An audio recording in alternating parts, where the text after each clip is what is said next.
Good morning. Happy Sabbath. It's good to see you all here today. I see outside there's still a lot of people coming in. It's a beautiful Sabbath to be together with our church family, isn't it? I just want to mention a couple of things, and then we'll turn it over to Pastor Benjie and Dr. Littell. First one is this afternoon after our church service is our monthly fellowship meal. It'll be up at the elementary school gymnasium, also called the Leroy Parish Family Life Center. And just follow the traffic. If you're a visitor, just follow the traffic. You turn right when you come out. You come to the top of the hill, turn right. Then you turn right again. Every time you can turn right, and you'll get up there. And you're welcome to come. If you're visiting and you didn't remember to bring food or you didn't know to bring food, come anyway. And we would love to be able to fellowship with you for that. Also, you will notice at the end of our songs of praise, they will invite you to bring your prayer request cards up and put them in the elder's Bible. And those cards are in the pew in front of you. They look like this. And if you have a prayer request you would like the elders to focus on throughout this week, then I encourage you to go ahead and fill that out so you'll be ready when that invitation is given. Pastor Benjie, Dr. Littell, why don't you come on up and share with us what you have in mind. Thank you, Pastor Steve. I just want to say happy Sabbath, church, as well. How many of you have ever heard of Mission Restore?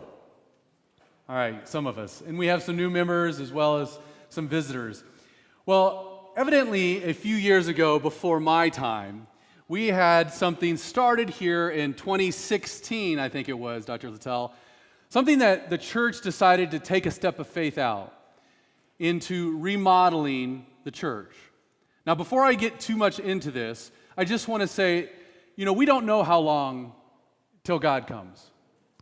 The children of Israel also didn't know with their temple as it degraded how long it was until God was going to return.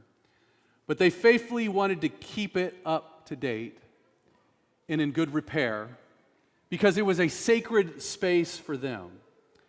And so that's what it was with our church. They said, we don't know when God's going to come.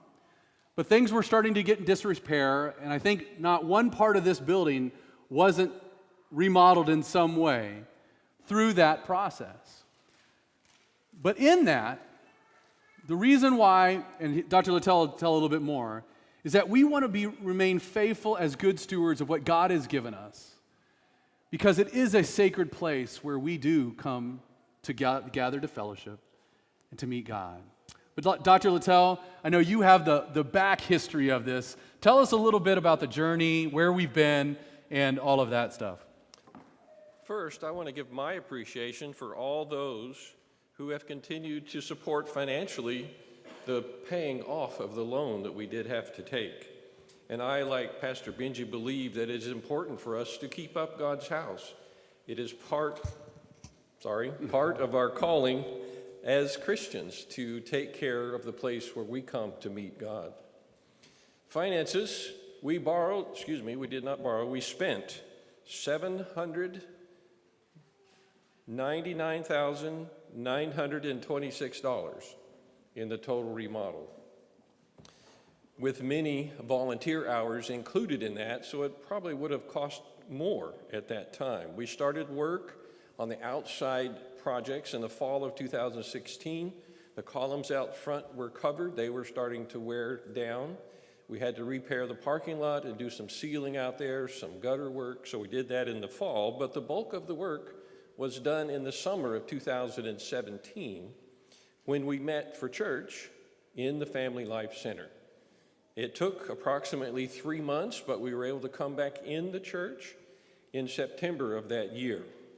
And you may ask, as Pastor Benjie hinted, what was done? $800,000, that's a lot of money.